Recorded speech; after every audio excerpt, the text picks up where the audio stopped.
Assalamualaikum warahmatullahi wabarakatuh. Perkenalkan, kami dari kelompok 6, yaitu sektor barang elektronik dan kendaraan bermotor. Dan sebelumnya, perkenalkan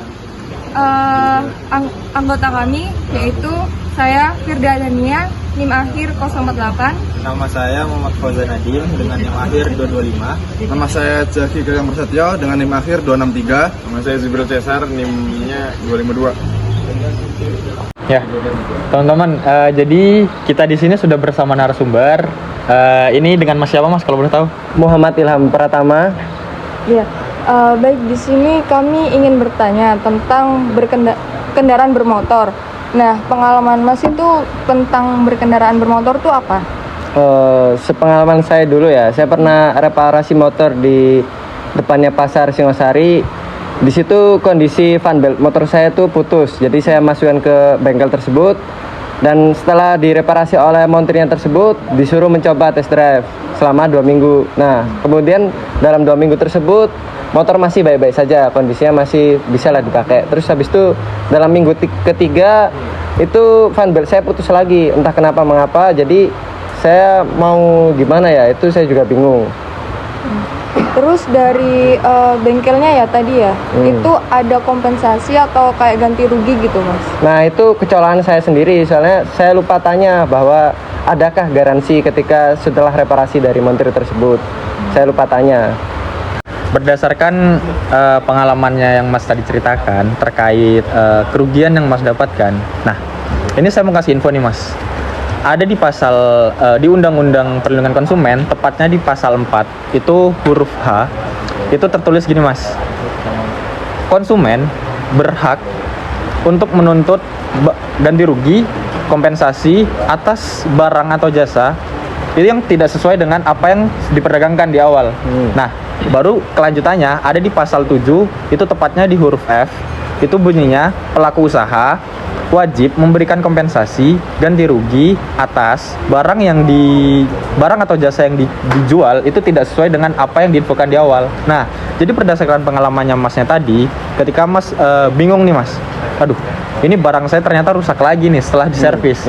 Nah, Mas tuh kan bingung tuh, ini saya harus gimana ya? Nah, itu Mas tuh bisa mengajukan kompensasi atau ganti rugi ke bengkel itu tadi. Nah, sebaliknya bengkel itu tadi wajib memberikan kompensasi atau ganti rugi atas barang yang telah mereka atau jasa yang telah mereka jual ke Masnya yang tidak sesuai dengan apa yang diperjanjikan di awal. Nah, kayak gitu, Mas.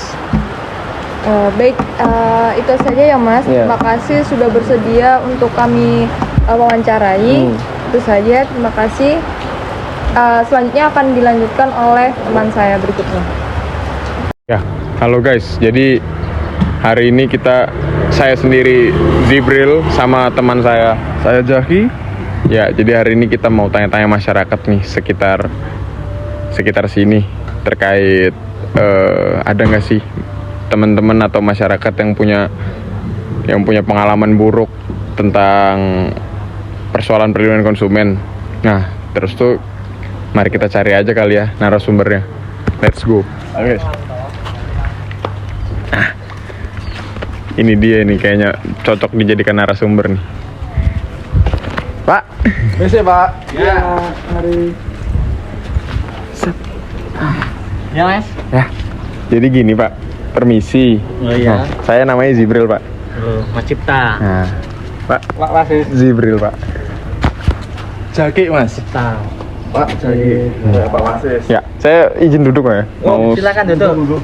Ini ada apa ini? Nah, jadi maksud kedatangan kita berdua di sini tuh mau tanya-tanya nih sekitar terkait pengalaman. Ya. Nah, terus tuh selanjutnya dilanjutkan sama teman saya nih. Kita mulai dari Mas Cipta dulu ya. Oh iya. Kira-kira Mas Cipta pernah nggak itu beli barang elektronik berupa apa, Mas? Speaker. Berupa speaker ya? Iya, speaker. Kalau Pak Wasis? Saya pernah beli barang amplifier. Ampli? Ya, ampli buat tip di rumah itu loh. Oh, buat di rumah itu. Paketan. Iya. Kira-kira Mas Cipta punya kendala apa kalau masalah pembelian itu? Oh ada kendala. pas beli itu dicoba di tokonya bisa. Terus setelah di rumah 2 hari itu nggak bisa hidup. Terus saya mau komplain ke tokonya, ke pemilik tokonya, katanya nggak bisa dikembalikan, nggak bisa komplain, itu alasannya. Terus saya kecewa, bingung gimana ini, sudah beli mahal-mahal tapi kok badannya kayak gini, apa saya kena tipu apa gimana. Berapa nominalnya itu Mas Firo ini? Sekitar 1 jutaan. Mahal nih. Iya. Besar juga. Iya. Kalau Pak Masis Saya gimana? kan pernah beli tapi COD Mas. COD? Iya, COD elektronik. Nah, waktu itu saya lihat di HP, kok barangnya bagus. Nah, ternyata yang menerima barang di rumah itu istri saya. Yang ngirim kan nggak tahu, nggak dibuka dulu. Yang ngirim sudah pergi. Ternyata saya coba di rumah nggak seperti yang saya inginkan. Ternyata barangnya sudah nggak layak lah dipakai di rumah. Jadi mau kembalikan di mana, sudah terbuka bungkusnya, jadi nggak bisa Mas. Nah, ini harus komplain kemana? Kecuali waktu itu dibuka sama video kan bisa dikomplain gitu Mas, Oh, peraturan. iya. Tapi nggak di video sama istri saya. Jadi barang ternyata bedak di rumah nggak bisa dipakai. Gitu. Iya. Jadi kalau yang solusi saya serahkan ke teman saya, Zibril.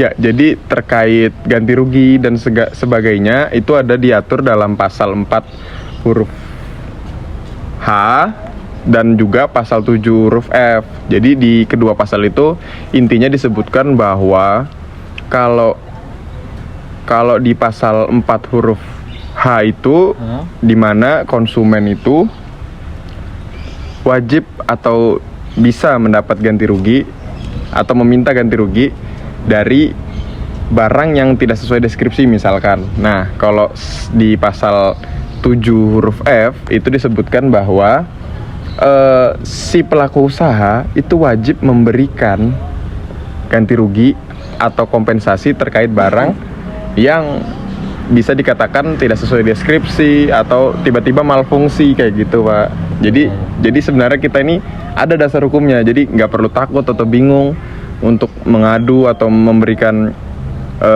komentar kritik terkait si pelaku usaha. Jadi ini diatur di Undang-Undang Perlindungan Konsumen, Pak. Jadi kayak gitu. Ya, jadi lebih tahu, Pak ya. Ya. Jadi Ya. lebih aman juga. Nah itu. Jadi tujuan kami di sini ya supaya masyarakat nih tahu dan juga paham proses bagaimana kemanfaatan hukum itu sendiri dan kepastian hukum itu sendiri. Nah kayak gitu, Pak. Nah, ya udah, Pak, makasih ya, Pak Cipta, Pak Aziz. Ya. Kasih ya. Ya. Saya izin pamit, Pak ya. Makasih banyak sudah mau ditanya-tanya, Pak. Ya, terima kasih. Mari ya, Pak. Oke, guys. Ya, tadi itu semuanya. Tadi kita proses tanya-tanyanya, wawancara narasumber sekalian masyarakat. Ya ternyata memang benar ya. Kayaknya kalau masyarakat kita tuh juga kadang masih bingung atau nggak tahu nih persoalan. Bingung. Ya. Soalnya dari segi apa ya? Zaman sekarang tuh kan banyak yang dari ada penipuan dari HP kayak atau banyak yang tipuan dari toko-toko. Kasihan kan yang tadi Pak Masis kan ya namanya orang dulu kan nggak tahu juga kan. Nah, jadi udah kita kasih solusi juga terkait dasar hukumnya ada loh dan juga pengetahuan buat masyarakat sekitar. Ya kayak gitu. Ya sekian dari kita semua. Assalamualaikum warahmatullahi wabarakatuh. Saya Zibril Tesar Dan saya Zaki Gagang Prasetyo. pamit undur diri. Cap. Oke.